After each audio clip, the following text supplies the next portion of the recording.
What is going on, guys? It's Tony, and in this video we had the Colorado Rockies bounce back and beat our Dodgers 3-2.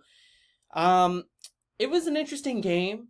It was a bit of a weird game because it's not necessarily that the Rockies did anything special. It was more so of us kind of making some errors, making some mistakes that could have been prevented. A couple of runs that scored in which, probably they shouldn't have if it wasn't for, us making those errors. And I know it says that we have 0 errors in the game, but if you watch the game, then yes, there were some preventable things that could have occurred in which we probably would have won the game. But nonetheless, things like this happen. It's baseball. The Rockies won 3-2. But let's go over the game, okay? So we'll just start off from top to bottom in the batting order, and we'll just go to the pitchers from there, right? So we had Mookie Betts. He didn't really. He had a bit of a sac fly, right? That's about it. He had 1 base hit out of 4 at bats. He had a really good throw from the right field that would have thrown the batter out. But Austin Barnes kind of dropped the ball. So Mookie Betts made an on-time play. He had a great throw. But they just didn't get it in time. The ball slipped out of Austin Barnes' glove, and the runner scored. So that's why the Rockies got one of these runs. Just keep that in mind. It was a 3-2 game. The Rockies scored 1 run because Austin Barnes couldn't hold on to the ball. Okay, Freddy Freeman, he had an opportunity. He hit the ball very, very deep at the 415, 413 feet mark, dead center field, and it was barely missed for a home run. So, things like this happen, right? I mean, this is baseball. We've seen really hard hit balls by batters that should be a home run in most other ballparks. In fact, the tracker said that it would be a home run in 29 other ballparks, just not the Rockies ballpark.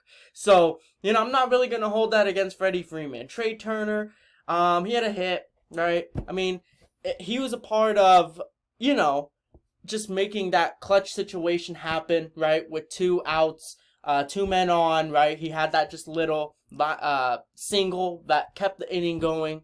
Max Muncy, though, 3 men on, opportunity for a grand slam. I'm not saying he should have gotten a grand slam, but, tied at 2, bases loaded with 2 outs, and he didn't convert. 0 of 4. I know last game he struggled a bit too, even though he did have a base hit.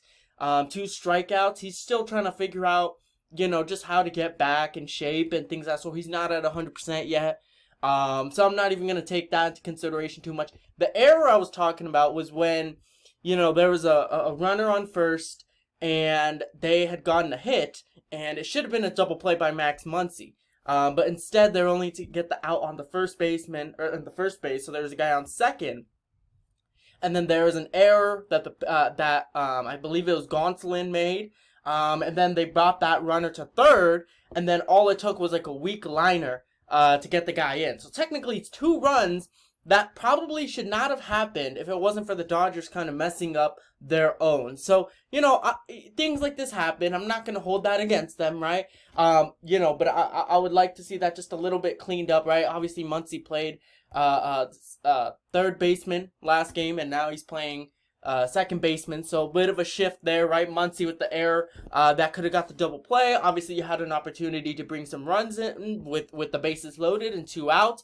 And, Muncy is known to be clutch in these situations with runners in scoring position to go ahead, in the game. Muncy actually had the most runs in the National League last season, so I'm not going to hold that against him. Justin Turner, 1 of 4, whatever. Edwin Rios, good to see him back, right? I mean, he was obviously gone from shoulder surgery, has a lot of promise, had a nice base hit. Cody Bellinger, 0 of 4. And I've been noticing his stance, and that's probably the one thing I've been noticing watching these past, so many games is I feel like these past couple seasons he's been trying to change up his stance in which he's trying to ensure that he doesn't have a limited strike zone, right? So, 2019, in the second half part of 2019, he didn't play as hot because there were just attacking the inside fastball, the strike zone. So he wasn't really able to bend correctly. He wasn't able to bend and reach his arms correctly. So he kind of moved it back. So he's been kind of adjusting it. So, I saw a little bit of that 2019 form again in terms of, just the stance. And 0 of 4, right? Had an opportunity at the end there to get a base hit. Couldn't. So I think this season so far he's 0 of 7, which is, he's going through it.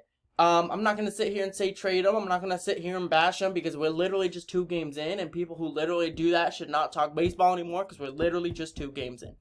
Gavin Lux, once again, it was another good game from him, right? He had a base hit, 3 at-bats and a run, right? So, when we couldn't even score anything, he was the reason why we were able to even get, a tie game in the first place. Gavin Lux started it after Austin Barnes' home run, which I'll get to. Gavin Lux was able to stay disciplined at the plate, 7-8 balls thrown at him, and he was able to get a hit, a single. So, great job for Gavin Lux. I love seeing that discipline. Gavin Lux is someone with a lot of potential. There's a reason why we haven't traded him. He's a young, promising prospect. So, hopefully he's able to get, a consistent season of being in the rotation, consistently so he can develop even faster. So I'm excited. I like what I've seen from Gavin Lux. No complaints as of yet. And Austin Barnes, right, obviously playing catcher and replaced for Will Smith. He had a good game, right? 2 hits. He had a home run, brought a run in, obviously. So, obviously people want to talk about how he dropped the ball, right? Okay, true, but he did get that run back. Okay, people want to talk about how, he let the ball slip past him, right? That ultimately brought the runner from second to third. When they only had 1 out. Okay, that's fair.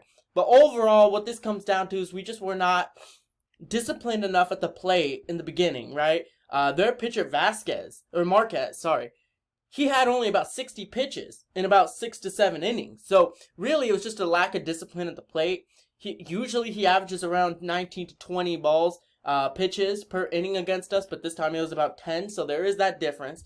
But overall, it was a whatever game. Games like this happen, right? It wasn't something that they did in particular that was also special. It was more so the fact that we're just trying to, our pitchers, first of all, as well as theirs, shorten spring training. So that's why you saw Gonsolin. He was a bit rusty, even though he only allowed 1 run, which wasn't even his fault in 3 innings. Tyler Anderson, I really like. We're just trying to find that 4th guy. Can we count on someone like Gonsolin or Anderson to do that? Maybe, right? And that's really, if we can find a 4th pitcher in the rotation, solid pitcher.